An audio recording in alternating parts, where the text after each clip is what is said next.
Hello, I'm Mike Bain from Christian Voice New Zealand, and hey, thanks for joining me as we look at today's culture through the lens of the Bible. And in this episode, I'm going to have a look back at a bit of Kiwi pop culture and ask the question, well, was the dog guilty? Hey, back soon.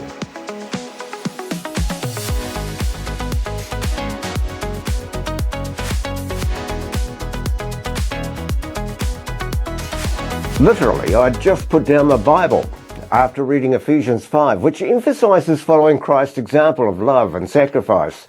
It encourages believers to live a life of love, echoing Christ's offering of himself. I just want to share a small part of that chapter with you, and the reasons why will become apparent.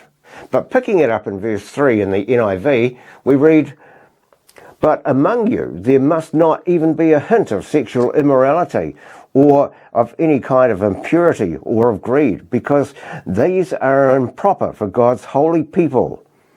Nor should there be any obscenity, foolish talk, or coarse joking, which are out of place, but rather thanksgiving. For this you can be sure, no immoral, impure, or greedy person, such a man is an idolater, has any inheritance in the kingdom of Christ and of God.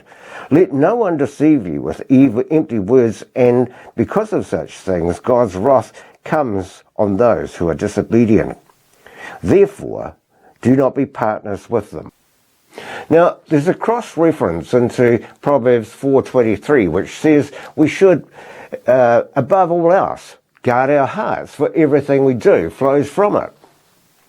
So, having read this, I picked up a phone, and I noted a colleague had sent me a message, or should I say it was a video clip, which was a 2003 commercial for the Toyota Hilux.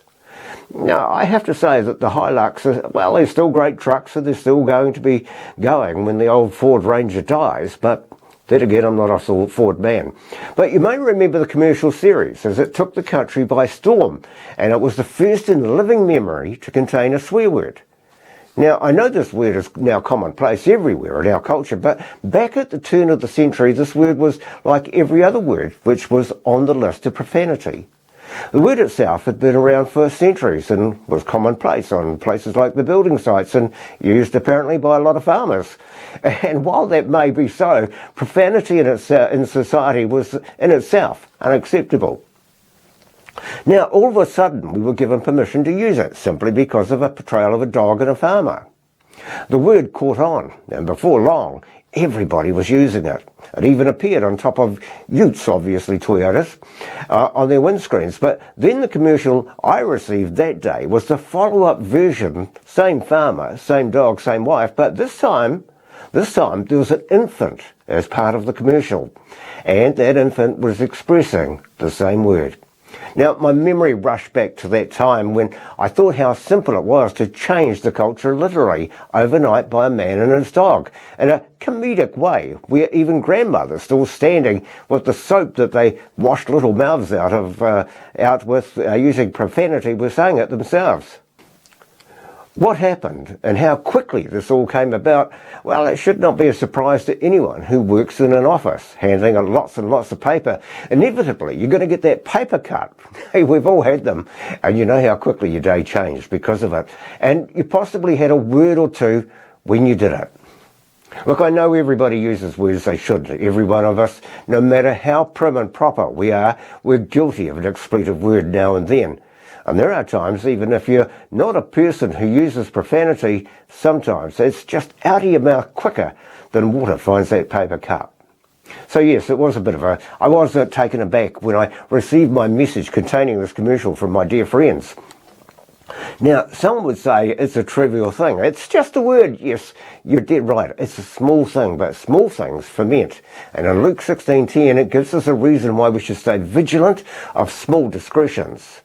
There it says, whoever can be trusted with very little can also be trusted with much, and whoever is dishonest with very little will also be dishonest with much. Hey, blame the dog. It's easy to do so, but since we've been given permission to use just one word of profanity, just look how slippery that slope has become. How many more things are being used, and look at where they're being used. I mentioned grandmothers and the use of soap, but my oh my, how things have changed.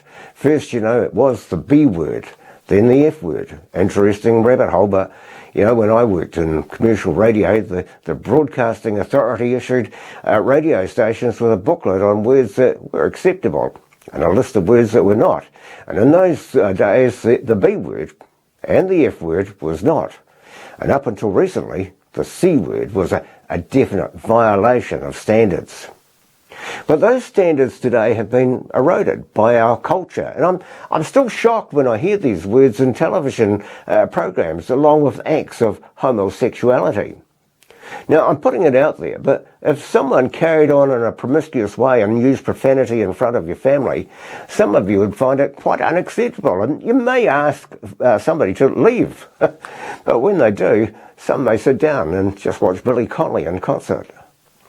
Hey, remember Proverbs 4 I quoted? Guard your heart. Are we really doing that? Are we really guarding ourselves in today's culture? And as Christians, do we accept and pass off entertainment, which is promiscuous, as acceptable when there's just that little hint of it in the movie? Paul was telling the Ephesians, well, telling isn't the word, because really he was laying it out in clear and in an understandable way that there must not even be a hint of sexual immorality or of any kind of impurity or of greed, because these are improper for God's holy people. Nor, he said, should there be obscenity, foolish talk or coarse joking, which are out of place, but rather thanksgiving. A simple word of profanity out of a dog's mouth, the same word out of a baby's mouth, has made it acceptable to use the word in public. Such is the influence of commercial writers. Now, interestingly, commercial writers have learned how to change cultural views from people like Joseph Goebbels. Remember the name? He was the guy who was in charge of propaganda for the Third Reich in Germany. And he said, tell people a lie often enough when people will start to believe it's true. Isn't that what we did with the dog? Night after night. Honestly, we just couldn't get enough of this dog, could we? Who was giving us permission to use profanity in our daily lives. And yet, we shouldn't blame the dog. We can go back further and ask, should we blame Eve for our downfall? Who should take the blame? Here, it should be Satan, and it should be both you and I, because we allowed ourselves to be manipulated in this manner. Now, I just want to remind you, because this is a message, as a wake-up call, to be on the guard. We need to check our language, because from the same source we espouse a dirty joke, a profane word, it is the same source we praise and worship our God from. Simple, really. The message from Ephesians to all of us, let not a hint of any kind of impurity pass our lips. Why? Because these are unacceptable to God. Last thought from that reading was not to be deceived, and once again, because the dog spoke it, it doesn't give you permission to partner up with the dog. Every day we read God's word, it helps put our lives into perspective, and it gives us guidance on how we should conduct ourselves as we walk in the footsteps of Jesus Christ. Hey, thanks for watching. As always, we like reading your comments, and if you want to, go to our website, christianvoicenewzealand.com, and you can subscribe there, and each week we'll send you our latest video along with some other Christian-based news straight into your inbox. Let me just leave you with this thought from the book of Isaiah, chapter 40, verse 8. There it says, the grass withers and the flowers fall, but the word of our God endures forever. Hey, until next time.